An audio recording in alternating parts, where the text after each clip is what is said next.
Bonjour Ismaël Koné. Bonjour, ça va? Donc, on vient te visiter quelques semaines après ton arrivée à Watford. Ouais. C'est quoi tes premières impressions du club? En fait, tu sais que c'est le pays du football, donc tu sais qu'ils ont une grande passion pour le foot.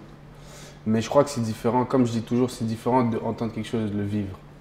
Et là, quand on a marqué, déjà quand on a marqué, comment ils ont crié, honnêtement, c'était quelque chose de fou. Tu sais, j'ai vécu la Coupe du Monde, j'ai eu de la chance. Tu sais, on a joué quand même contre le Maroc. Le Maroc, c'était assez fort. Mais là, de venir ici, je ne m'attendais pas que ce soit autant, surtout pour un club. Donc, ouais, les fans, ils m'ont surpris de fou. Et le 12e joueur, tu le reconnais direct. Et ça pousse de fou et ça nous aide de fou. Donc, non, j'étais vraiment super surpris et j'étais content. C'est quoi qui t'a surpris le plus des fans? Tu me parlais de, c'est quoi, ils ont des chants? Tu les as entendus pendant le match? En fait, ils ont une manière de faire des chants pour peu importe n'importe quel joueur. Je crois que c'est sûr, je sais pas, peut-être une minute quand tu fais quelque chose de bien ou qu'ils aiment. Et je crois que ça a fait. Moi, c'était au début du match, ça avait fait We love you, Kone. We do. Oh, Kone, we love you. Un truc comme ça. Mais ils ont toujours des chants, ils sont toujours en train de crier, toujours en train de supporter, toujours derrière. Donc c'est motivant au final. Tu l'entendais pendant que tu jouais? Ouais, ouais, mais ça m'a pris du temps. Ça m'a pris genre 10 secondes, j'ai fait. Je sais pas, j'entendais Kone, mais j'étais comme, je sais pas pourquoi. Là, j'ai vraiment pris le temps d'écouter. Là, j'étais comme, oh, waouh, ok, déjà. C'est comme tout le monde peut prendre un espèce de down et toi, tu sais, parce que c'est tellement un gros high. Mhm. Comment tu l'as vécu ce après Coupe du Monde? Honnêtement, je l'ai bien vécu. Et je l'ai vécu d'une manière de. Ma mentalité après cette Coupe du Monde, c'était vraiment de montrer, de confirmer, je sais pas, de confirmer parce que oui, cette année, ça a été que des pentes montantes, que vers le haut. Et pour moi, c'est d'arriver sur un autre step de ma carrière et de confirmer que je suis là et que je vais performer, je vais aussi bien jouer. Tu vois, donc c'était dans une mentalité de encore faire plus. Et moi, c'est toujours ma mentalité de me dire que oui, j'ai fait la Coupe du Monde, mais il y a encore plus. Et il y aura toujours plus qu'à la fin de ma carrière. Donc je l'ai vécu comme d'une manière que. J'ai vécu d'une manière, pardon, que je dois aller là-bas et tout casser. Et je dois arriver à une prochaine étape de ma carrière. Comme tu sais très bien qui dit la deuxième étape. C'est ma deuxième étape maintenant, donc à moi que ce soit bénéfique, que ce soit. Voilà, qu'il y en ait des bons résultats. As-tu eu le temps de réaliser, de prendre conscience de ce que tu as vécu, ce que tu as accompli? Ouais, ouais. Je crois mon premier moment de réalisation de la globalité du truc, c'est quand j'étais à l'hôtel avec mes amis et on a parlé de qu'est-ce qui s'était passé durant cette année, à quel point on avait été béni. Parce qu'au final, je suis le seul qui a été choisi à travers ce groupe pour accomplir ce rêve, quoi. Et tu sais, à chaque fois que je suis sur le terrain, je suis conscient que je dois les représenter. Donc on a eu une discussion et on a parlé de tout ce qui s'est passé. Et c'était un moment assez émotif pour nous. Et je pense que c'est vraiment un moment pour moi où j'ai fait waouh, il y a rien qui est inatteignable. Il n'y a rien que tu peux faire, il n'y a rien que tu ne peux pas faire. Une fois que tu mets ta tête sur quelque chose, tu peux faire. Et j'ai réalisé à quel point c'était juste, comme ils disent, it was just a true blessing, honnêtement. C'était juste fou. Et I think my second moment, mon deuxième moment, c'était quand je suis revenu chez moi. Et ma mère, elle avait pris la pancarte parce qu'elle était venue. Ils avaient mis une pancarte de chaque joueur de leur famille dans la maison où ils étaient.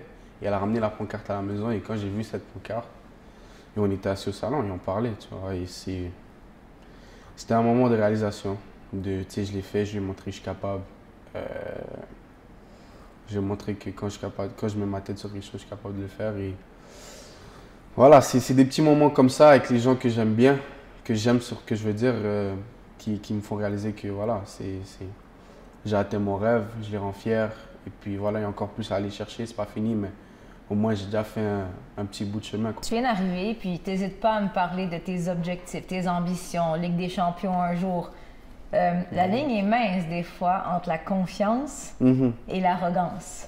Comment tu fais pour rester du bon côté de la ligne et qu'on ne te voit pas comme un arrogant?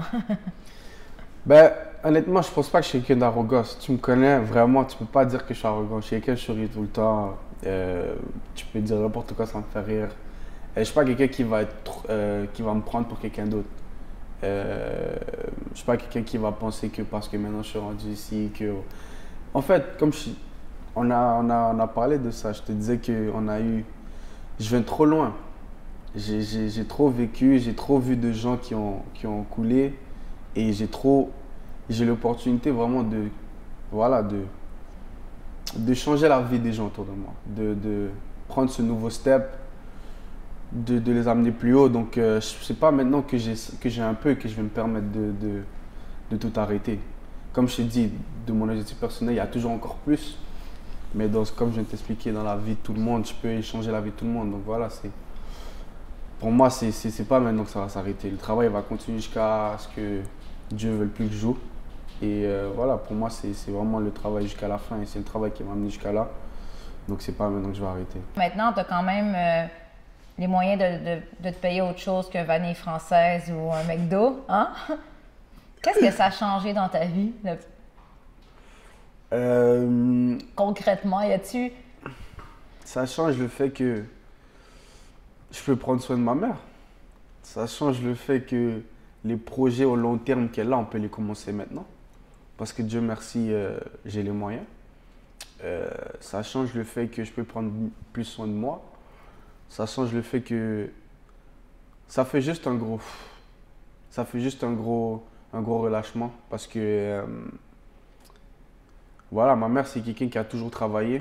Et aujourd'hui, de pouvoir me dire que dans l'année prochaine ou dans ces prochains 6 mois-là, elle pourra arrêter de travailler et je pourrai l'aider, c'est juste un... Je sais pas comment t'expliquer, mais au fond de moi, c'est une énorme fierté. Et il y a des jours où vraiment je m'assois, je remercie Dieu pour cette opportunité. Mais ça fait juste un gros relâchement. Tu sais, c'est un gros poids des épaules de moi et de ma mère qui...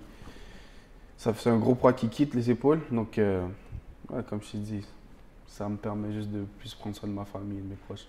OK. Je sais que tu as un autre rêve, il va y avoir un step 3. Mais là, présentement, tu es à Watford. C'est quand même prestigieux. Très prestigieux. Qu'est-ce que ça représente justement pour toi de faire partie de ce club-là aujourd'hui, à 20 ans seulement?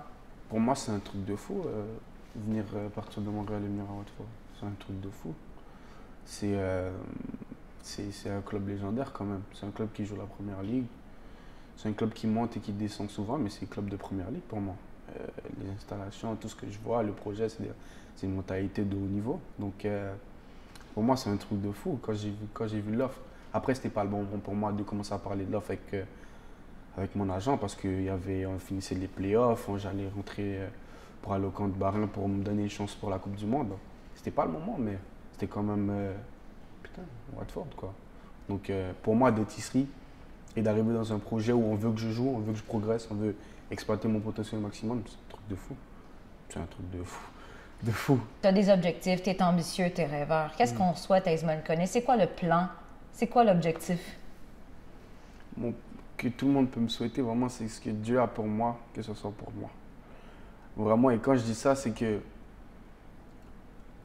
mon rêve en tant que tel, c'est de devenir la meilleure version de mon football que je peux. Et quand je dis ça, c'est parce que je connais mes qualités.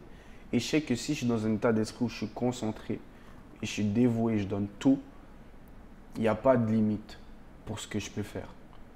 Il n'y a pas de base. Je peux aller aussi haut que je veux. Donc, ce qu'on peut me souhaiter, c'est la plus grande concentration au monde et que Dieu soit toujours avec moi. Pour moi, c'est la base. Et que si tu donnes tout et tu as Dieu dans ta vie, pour moi, il n'y a pas de limite. Il n'y a vraiment pas de limite.